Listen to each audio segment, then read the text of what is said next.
I'm freshly back from the Cade, the tortured crossing, and absolutely wasted. The return pass was harder than expected. It's a good movie, so to say, from Neil Breen. He got better, had a very strong start, although when his character is hit by the tram, that's very self-aware humor.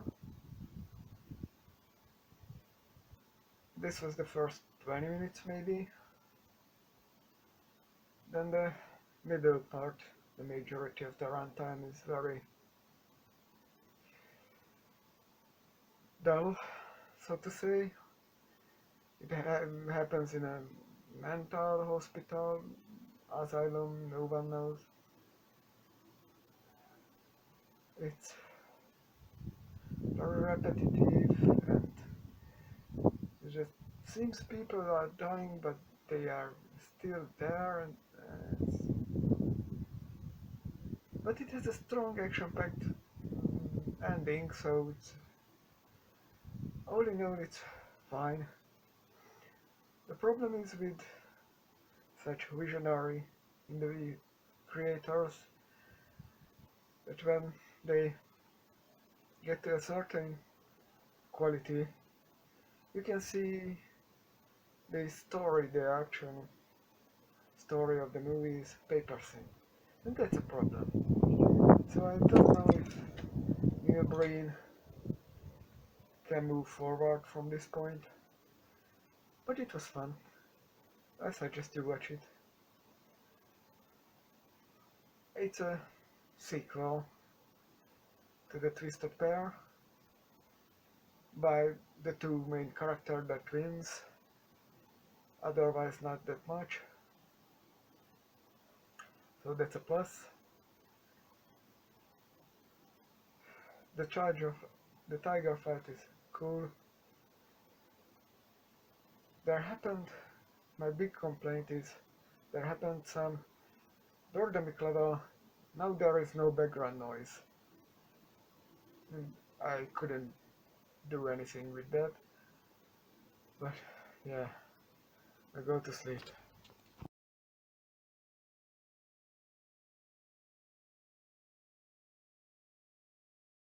So, what this Cade, the torture crossing, was about?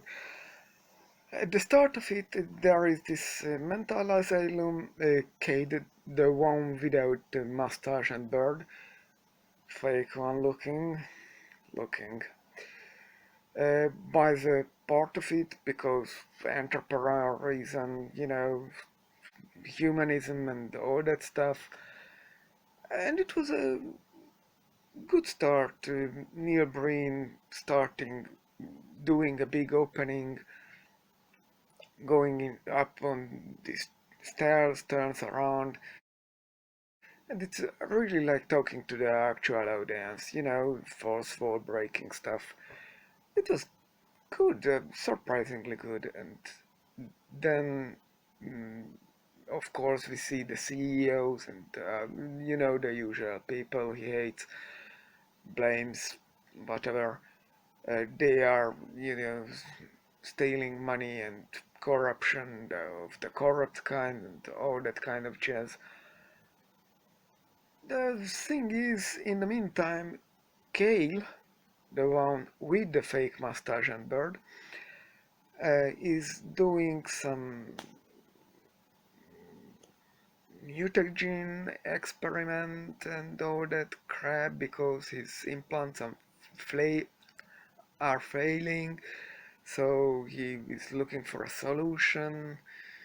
So actually, it is one twin against the other this time.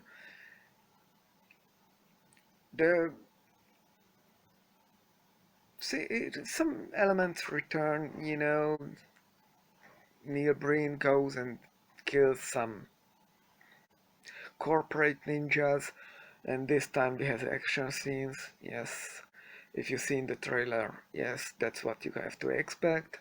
Actually, both action scenes are shown in the trailer in their full length, kinda. It hurts my brain just thinking of it. Still, that was the better part. In the end, of course, Cade wins and Cade dies, and the CEOs are blown up.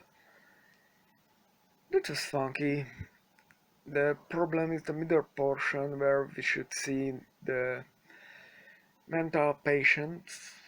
Or some are on rehabs, so volunteers, so why don't they go out? I have no idea.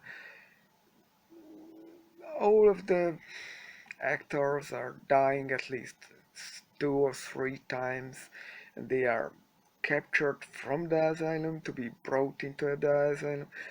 It's practically the middle portion doesn't exist, and that's a sad thing because there were good parts, very strong start. Like the some of the patients are brought out with some of the nurses or whatever, and they have an accident.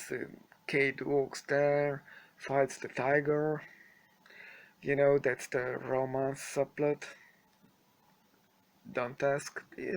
Tiger is a symbolism for women. I think Neil Breen had a tough relationship, but sometimes whatever. Then they go to the castle of Neil Breen. In the movie, it's Cade's castle. Neil Breen actually just has a house somewhere, probably 23 miles from Los Angeles. Thing is, to get to this castle, they have to pass. I can tell otherwise. Is the bridge to Terabithia?